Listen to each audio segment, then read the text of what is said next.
dulot ng Neisseria gonorrhoeae, isang uri ng bakterya. Dahil dito, mga antibiotic ang pinakamabisang pwedeng gamitin bilang gamot sa tulo. Hindi kasi ito tulad ng ibang uri ng sakit o impeksyon na kusang nawawala kahit hindi gamitan ng gamot. Tandaan lamang na ang mga antibiotic na gamot sa tulo ay hindi nabibili ng walang reseta mula sa iyong doktor. Bukod pa rito, dapat ay sundin ang tamang oras ng pag-inom ng gamot at siguraduhing ubusin ng antibiotic kahit na wala nang nararamdaman o nakikitang sintomas. Ito ay upang tiyak na mapuksana ang mga bakterya na kasulukuyang nagdudulot ng impeksyon. Tinitiyak din ito ang lubusang paggaling ng pasyente at pag-iwas sa paglaganap ng tinatawag na antibiotic-resistant gonorrhea. Sa madaling sabi, ito ay uri ng tulo na hindi na tinatablan o kayang magamot na mga pangkaraniwang antibiotic. Bago natin simulan ng video na ito, huwag kalimutan mag-subscribe sa aming channel para sa mga health and love life lessons at huwag kalimutan pindutin ang bell button para laging maging updated sa aming mga bagong videos. Narito ang mga gamot na effective sa sakit na tulo.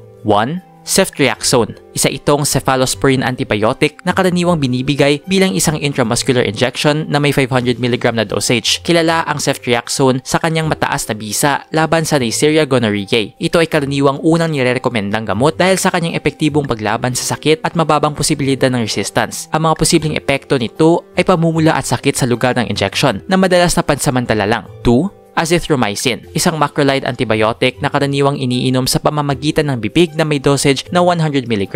Ito ay may kakayahang pigilan ang pagdami ng bakterya sa katawan, kabilang ang Neisseria gonorrhoeae. Ang azithromycin ay isa sa mga karaniwang gamot sa tulo, lalo na kung may allergy o hindi maaaring magpaturok ng ceftriaxone. 3. Doxycycline, isang tetracycline antibiotic na karaniwang iniinom ng 2 beses sa isang araw sa loob ng 7 araw. Ito ay may kakayahang pigilan ang pagsalin ng DNA sa mga bakterya na nagiging sanhi ng kanilang pagkamatay. Madalas na ginagamit bilang alternatibong gamot sa mga individual na hindi pwedeng magpaturok. 4. Ciprofloxacin, isang fluoroquinolone antibiotic na karaniwang iniinom sa pamamagitan ng bibig na may dosage na 500 mg. May kakayahang pigilan ang pagdami ng bakterya sa pamamagitan ng pagpigil sa kanilang paggawa ng DNA. Karaniwan itong ginagamit sa mga bansa na may kaunti lang ang nagiging resistant sa Neisseria gonorrhoeae sa ibang gamot. 5. Ofloxacin, isang fluoroquinolone antibiotic na maaaring iniinom sa pamamagitan ng bibig o maaaring magamit sa anyo ng eye drops. Ito ay karaniwang ginagamit sa mga individual na hindi pwedeng magpaturok o may allergies sa ibang mga gamot. 6. Cefixime, isa pang cephalosporin antibiotic na karaniwang iniinom sa pamamagitan ng bibig. Kadalasang binibigay ito sa dosage na 500 mg.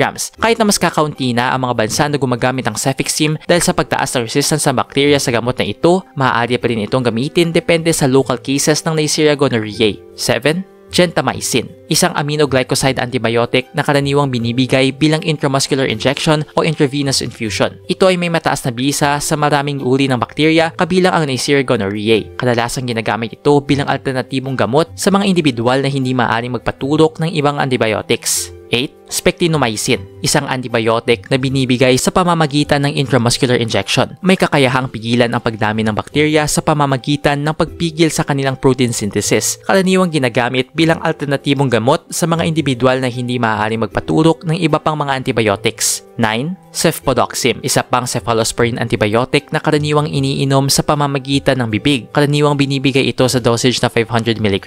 Bagamat mas kaunti nang nagagamit na gamot ngayon ang cefpodoxime dahil sa pagtaas ng resistance ng bakterya sa gamot na ito, maaari pa rin itong gamitin depende sa local cases ng Neisseria gonorrhoeae. 10. Penicillin, isang grupo ng antibiotics na karaniwang ginagamit noon laban sa Neisseria gonorrhoeae. Ngunit dahil sa tumataas na resistance ng bakterya sa penicillin, hindi na ito karaniwang unang nirerekomenda na gamitin. Subalit sa ilang mga lugar kung saan mababa pa ang resistance ng bakterya na Neisseria gonorrhoeae, maaari pa rin itong gamitin depende sa local cases ng Neisseria gonorrhoeae. Nag-enjoy ka ba sa videong ito? Please hit the like button and subscribe sa aming channel para sa iba pang video tulad nito. Salamat sa panonood!